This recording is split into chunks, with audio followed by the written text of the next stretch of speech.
Hi guys, this is Himanshu Siwal.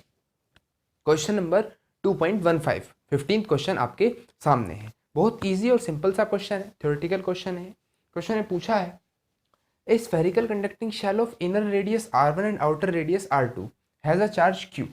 मेरे पास एक spherical shell है और वो स्फेरिकल शेल भी हमें दी है, कंडक्टिंग है। ठीक, कंडक्टिंग मीन्स वो किसी ऐसे मटेरियल की बनी है दैट इज कंडक्टर, जो कंडक्टर है। ठीक, इनर रेडियस r1 दी है, शेल है यानी कि अंदर से एम्प्टी होगी। इसकी इनर रेडियस r1 है और आउटर रेडियस r2। इसके ऊपर कैपिटल Q चार्ज है। अब जब इस स्फेयर पर कैपिटल Q चार्ज हम देंगे तो वो चार्ज पूरे, मान लीजिए पॉजिटिव है वो चार्ज, तो पूरे सरफेस पर क्या होगा, वो डिस्ट्रीब्यूट हो जाएगा। Clear now. और स्मॉल q चार्ज हमने फर्स्ट पार्ट में क्या रखा, एक charge small q is placed at the centre of the spherical shell. यहाँ पर हमने एक स्मॉल q चार्ज प्लेस्ड कर दिया। ठीक, तो हमें इनर चार्ज सरफेस की और आउटर सरफेस की सरफेस चार्ज डेंसिटी बतानी है। तो बच्चों जब हम यहाँ स्मॉल q चार्ज रखेंगे, क्योंकि ये कोई कंडक्टिंग मटेरियल है, तो यहाँ कुछ फ्री इलेक्ट्रॉन्स होंगे। तो पोलराइजेशन मेथड आपने पढ़ा होगा, पोलराइजेशन प्रोसेस। तो ये चार्ज पॉजिटिव चार्ज है q, ये चार्ज इलेक्ट्रॉन्स को यानी नेगेटिव चार्जेस को अपनी तरफ अट्रैक्ट कर लेगा। ठीक, और जितना ही चार्ज खुद है उतना ही चार्ज इनर सरफेस पर यहाँ आ जाएगा। और नेगेटिव चार्ज अगर इधर अट्रैक्ट हुए हैं तो जहाँ से वो आए होंगे वहाँ उतना ही पॉजिटिव चार्ज जनरेट हो जाएगा। तो प्लस क्यू चार्ज बाहर के सरफेस पर आ गया। ठीक है, तो ए पार्ट के अंदर हमसे पूछा है सॉल्यूशन में कि सरफेस चार्ज डेंसिटी बताएं। तो इनर सरफेस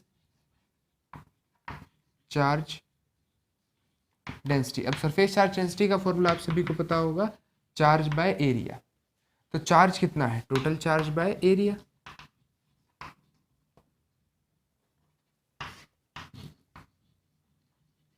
तो बच्चों चार्ज कितना है टोटल आउटर इनर सरफेस पर चार्ज जो है वो कितना है, -q, और एरिया है 4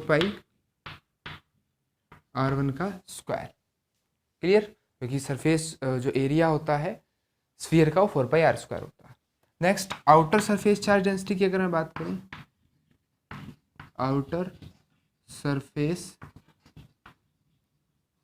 चार्ज डेंसिटी, तो आउटर सरफेस चार्ज डेंसिटी भी वही फॉर्मूला होगा, टोटल चार्ज बाय एरिया।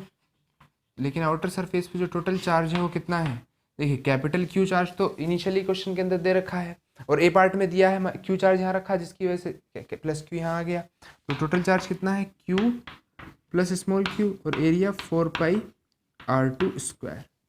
ठीक है, नेक्स्ट बी पार्ट में हमसे पूछा है is the electric field inside a cavity zero even if the shell is not spherical. देखिए शेल किसी भी शेप की हो, अंदर की तरफ जो इलेक्ट्रिक फील्ड इंटेंसिटी है वो हमेशा कितनी होती है बच्चों, 0 होती है।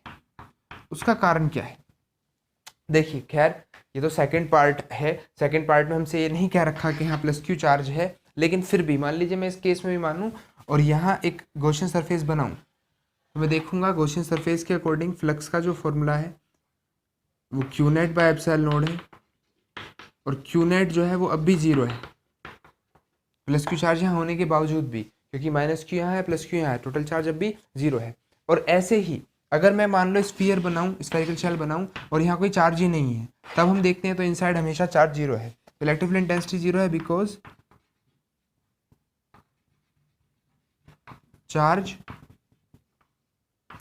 इनसाइड कैविटी इज ऑलवेज 0, क्योंकि हमेशा चार्ज जो है कैविटी के अंदर वो 0 होता है। तो ये बहुत सिंपल सा आपका क्वेश्चन था। Thank you.